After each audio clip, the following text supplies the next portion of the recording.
Allez, zou, c'est parti, la petite vidéo de suivi. Donc, il y a un petit moment que je vous ai pas parlé de cette espèce-là. Donc, c'est les fameuses Camponotus vendues sous le nom Maculatus subutnus, espèce qui provient de Thaïlande, ça on en est sûr, et qui ne fait pas de cocon. Donc voilà, pour cette espèce. Donc c'est une espèce qui aime bien l'humidité, hein. Je vais vous montrer ça. Et comme là, mon petit building, parce que les buildings, c'est l'enfer, ça ne marche pas. Bah, chez moi, si, déjà. Et donc j'ai fait une petite extension et je vais vous montrer tout ça un peu. Donc dans le nid Two Hunts, le nid que j'avais reçu de la société française d'impression 3D, hein, qui vient de se lancer. Et donc j'ai voulu tenter. Donc là, ça fait 15 jours que j'aurais laissé le nid. Donc là, vous avez la zone humide qui est très humide d'ailleurs. C'est pas mal, hein, l'humidifié tient relativement bien, mais comme je dis, moi j'ai rajouté un petit bout de mousse, je vais vous montrer ça, qui avait pas forcément dans le nid avant. Et franchement, l'humidité est pas mal du tout. Donc là, 15 jours qu'elles sont là, j'aurais laissé le building plus ce nid là parce que je voulais voir comment ça allait se passer au niveau de ce nid, si l'humidité allait tenir ses promesses ou pas. Et vous pouvez voir que même la Gine, elle a choisi de se mettre dans le nid en 3D. Donc pour le moment, on va voir ce que ça donne, on va voir si ça se développe bien dans ce nid ou pas. Et on peut voir que pour le moment, il y a du monde. Elles ont pris possession des lieux, il n'y a pas de souci là-dessus. Et on va voir ce que donne ce nid. Donc on peut voir que quand même il y a de la place, hein. Puisque là elle me bouffe, allez, deux salles. Donc clairement il y a de la place. Plus là il restait une salle, allez.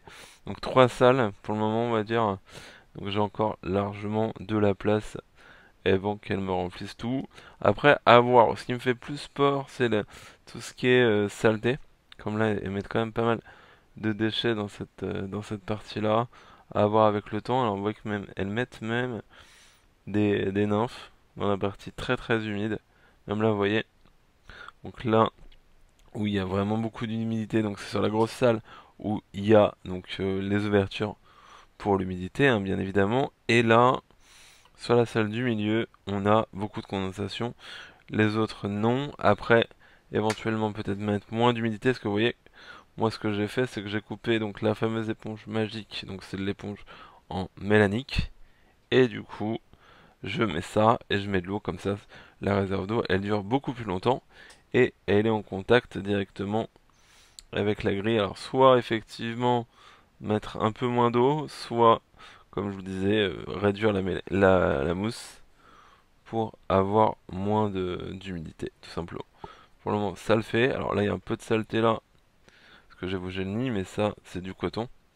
Elles vont nous le retirer. Voilà. Clairement, pour le moment, le 3D, ça a l'air de faire le job, hein, y a pas de souci. Et puis, on peut voir que la Gine elle est toujours aussi mignonne. Il n'y a pas de souci par rapport à ça. Toujours autant de couvains avec cette espèce. Donc, c'est une espèce qui est quand même relativement rapide, hein, au niveau développement. Parce que, rappelez-vous, je les ai reçus début de l'été, en Gine seule, hein. Et puis maintenant, on a quand même pas mal de monde, hein. Je dirais qu'on a à peu près 300-400 ouvrières en tout. Alors, c'est pas une grosse colo, mais c'est déjà ça de gagner. Et donc là, vous avez toute la partie. Quand vous avez building, et il y en a encore beaucoup dans le nid building. Voilà. Bah, j'espère que la vidéo, en tout cas, vous aura plu, que ça n'a pas été encore trop brouillon comme d'habitude. Mais voilà.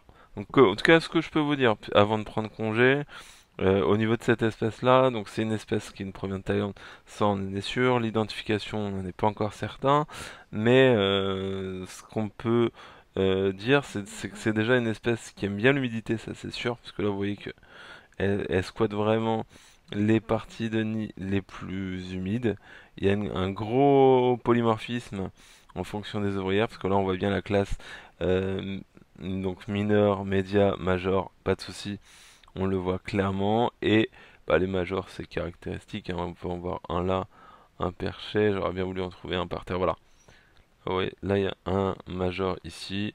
Ouais, que ça a vraiment une tête très très carrée comparé aux autres ouvrières. Voilà.